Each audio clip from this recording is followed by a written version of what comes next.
Hello students, मेरा नाम है मोना मेहतानी। मैं हूं आपकी बायोलॉजी मेंटोर।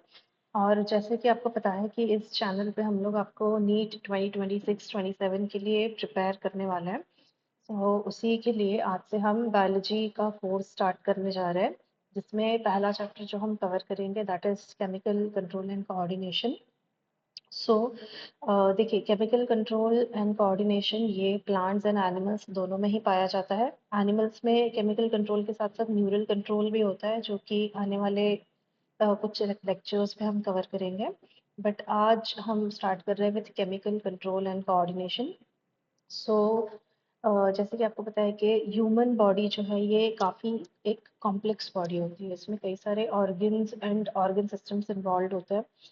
और अगर ये ऑर्गन्स एंड ऑर्गन सिस्टम्स आपस में कोऑर्डिनेट करके नहीं काम करेंगे तो हमारी बॉडी प्रॉपर तरीके से रन नहीं कर पाएगी।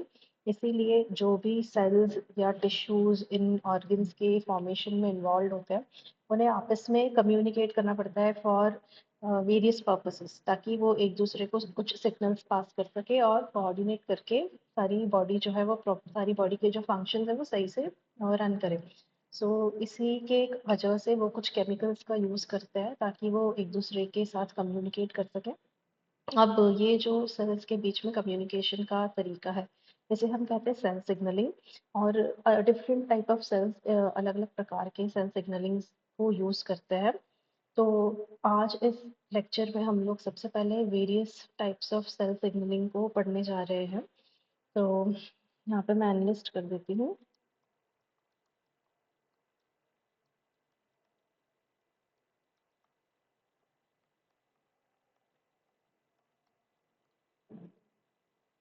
यहाँ पे हम 4 major types of cell signalling देखेंगे, बहुत ही ब्रीफ में देखेंगे। इसके बाद इसमें से सिर्फ एक ही ऐसा प्रकार है सेल सिग्नलिंग का जो हम डिटेल में कवर करने वाले हैं, जिसके ऊपर ये पूरा चैप्टर बेस्ड है। सबसे पहले मैं एनलिस्ट कर दूंगी जो 4 प्रकार के सेल सिग्नलिंग मेथड्स आज हम देखेंगे। पहला उसमें से रहेगा ऑटोक्राइन सेल सिग्नलिंग। दूसरा होगा पैराक्राइन। तीसरा होगा एंडोक्राइन सेल सिग्नलिंग। एंड चौथा होगा सेल सिग्नलिंग वाया फेरोमोन्स। इस चैप्टर में ये जो है ऑटोक्राइन सेल सिग्नलिंग, ये पूरा चैप्टर इसी पे बेस्ड है। इसको हम डिटेल में आगे कवर करेंगे। बट आज के लेक्चर में हम ब्रीफली इन चारों प्रकार के सेल सिग्नलिंग्स का क्या मतलब होता है, किस तरीके से सेल सिग्नल पास करते हैं एक दूसरे को, वो मेथड आज हम देख लेंगे बहुत ही ब्रीफली। तो सबसे पहले प्रकार का सेल सिग्नलिंग मेथड जो हम पढ़ेंगे that is autocrine cell signalling. तो अब यहाँ पे देखो, इस टर्म में देखिए,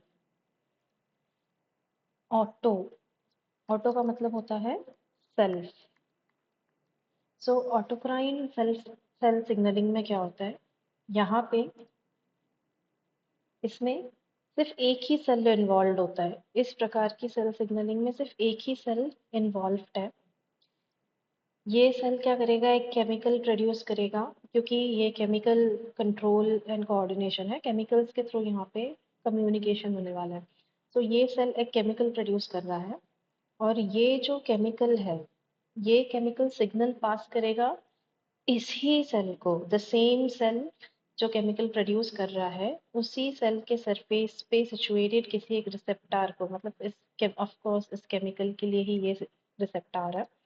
सो उसे जाके ये बाइंड करेगा, और इस केमिकल के थ्रू ये खुद को कुछ मैसेज पास करने वाला है। तो जब कोई सेल खुद के लिए ही खुद के साथ कम्युनिकेट करने के लिए ही कोई केमिकल्स प्रोड्यूस करता है, उसे हम कहते हैं ऑटोक्राइन सेल सिग्नलिंग। इसका एक बहुत ही अच्छा एग्जाम्पल है growth factors produced by cancer cells. ठीक है, growth factors bye cancer cells. आपको पता है जो कैंसरस सेल्स होते हैं वो काफ़ी तेज़ी से प्रोलिफरेट करते हैं, अनकंट्रोल्ड ग्रोथ होती है उनकी। तो उन्हें बहुत जल्दी-जल्दी अपने नंबर जो है वो बढ़ाना होता है, डिवाइड करना होता है। अब डिवाइड करने के लिए, न्यू सेल्स फॉर्म करने के लिए ग्रोथ फैक्टर्स की तो ज़रूरत होती है। और जो हमारे बॉडी के नॉर्मल सेल्स हैं, वो नॉर्मल सेल्स कभी भी इन कैंसरस सेल्स को ग्रोथ फैक्टर्स प्रोड्यूस करके प्रोवाइड नहीं करेंगे, क्योंकि हमारी बॉडी कभी नहीं चाहती कि ये सेल्स प्रोलिफरेट करें। सो इसीलिए ये कैंसर सेल्स क्या करते हैं, खुद की ग्रोथ को प्रमोट करने के लिए खुद ही ग्रोथ फैक्टर्स प्रोड्यूस करते हैं। तो यही ग्रोथ फैक्टर्स जाके इनके सरफेस पे बाइंड करेंगे और इन्हें ग्रोथ में हेल्प करेंगे, डिवाइड करने में हेल्प करेंगे। तो यहाँ पे जब सेल खुद ही खुद के साथ कम्युनिकेट करता है through chemicals, through some chemicals, जैसे हम कहते हैं ऑटोक्राइन सेल सिग्नलिंग। अब जो हमारा दूसरे प्रकार का सेल सिग्नलिंग जो हम देखेंगे वो है पैराक्राइन सेल सिग्नलिंग। अब देखिए, पैराक्राइन सेल सिग्नलिंग में क्या होता है, यहाँ पे दो सेल्स इन्वॉल्व हो गए। ऑटोक्राइन में एक ही सेल था, यहाँ पे दो अलग अलग सेल्स हैं।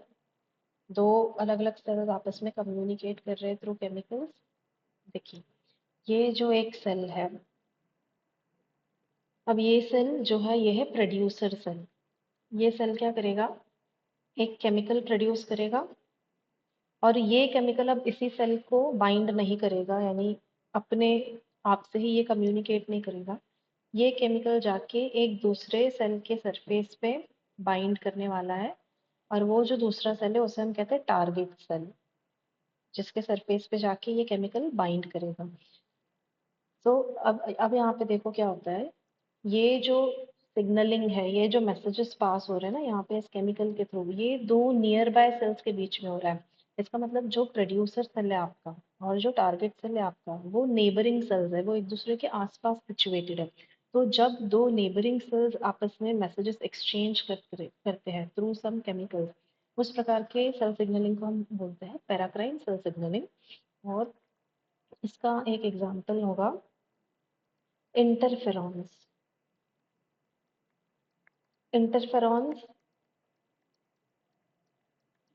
ये पैराक्राइन सेल सिग्नलिंग का एक मेथड है। इंटरफेरॉन्स कुछ केमिकल्स होते हैं जो कि वायरस से इन्फेक्ट होने वाले सेल्स प्रोड्यूस करते हैं। अगर आपकी बॉडी में कोई भी सेल वायरस से इन्फेक्ट होता है, अगर किसी सेल के अंदर वायरस चले गए, ठीक है, तो वो जो वायरस से इन्फेक्ट हुआ सेल है वो क्या करता है, वो इंटरफेरॉन्स प्रोड्यूस करेगा। और ये इंटरफेरॉन्स जाके क्या करेंगे, जो इसका नियर बाय सेल होगा, इसके नियर बाय सेल को जाके ये बाइंड करेगा। उस नियर बाय सेल्स पे रिसेप्टार्स होते हैं इनके लिए। तो ये इंटरफेरॉन्स जाके नेबरिंग सेल्स को सिग्नल देंगे कि वायरल इन्फेक्शन बॉडी में स्प्रेड होना शुरू हो गया है। तो उस ये मैसेज मिलते ही जो टारगेट सेल्स है, जैसे ही उन नेबरिंग सेल्स को ये सिग्नल मिलेगा, वो अपने अराउंड कुछ प्रोटेक्टिव लेयर्स बना लेते हैं। तो ये जो प्रोटेक्टिव लेयर्स होती है, ये प्रोटेक्टिव लेयर्स वायरसेस को इस सेल के अंदर पेनिट्रेट करने से प्रिवेंट करेगी। आप देख रहे हो, ये अपने अराउंड अगर कुछ प्रोटेक्टिव लेयर्स बना लेंगे, इनकी वॉल जो है वो थोड़ी मोटी हो जाएगी, तो जिसके करके वायरसेस इसमें अंदर इजीली एंटर नहीं कर सकते। तो वायरल इन्फेक्शंस को प्रिवेंट करने के लिए इसका यूज़ किया जाता है। इसका मतलब ये हमारी बॉडी का एक इम्यून मैकेनिज्म होता है। सो ये था हमारा दूसरा टाइप का सेल सिग्नलिंग मेथड। अब हम देखते हैं तीसरे प्रकार का method, that is endocrine cell signalling.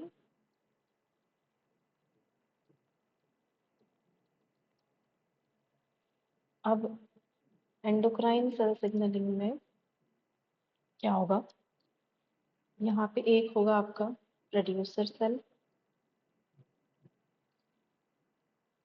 ये बना लिया हमने एक प्रोड्यूसर सेल। ये प्रोड्यूसर सेल कुछ केमिकल्स प्रोड्यूस करेगा, और यहाँ पे ये जो एंडोक्राइन ग्लैंड्स है, एंडोक्राइन सेल्स है, जो केमिकल ये प्रोड्यूस करते हैं उस केमिकल को हम कहते हैं हार्मोन।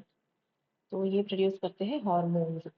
अब ये हार्मोन जाके एक ऐसे सेल के सरफेस पे बाइंड करेगा जो कि प्रोड्यूसर सेल से काफी दूर है, यानी यहाँ पे जो टारगेट सेल है वो प्रोड्यूसर सेल का नेबरिंग सेल नहीं है, ये इससे काफी दूर प्रेजेंट होता है।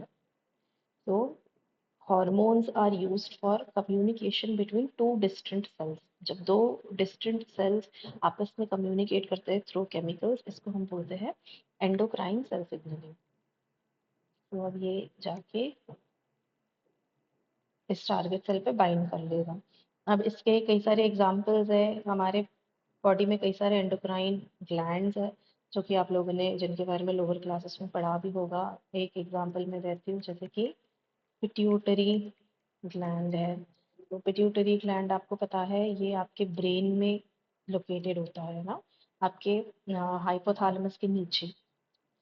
तो पिट्यूटरी ग्लैंड जैसे कि एक हार्मोन प्रोड्यूस करता है FSH, follicle stimulating hormone. Follicle stimulating hormone का जो टारगेट सेल है वो होता है एक ओवेरियन सेल। अब ओवरी कहाँ होती है? ओवरी होती है पेल्विक रीजन में।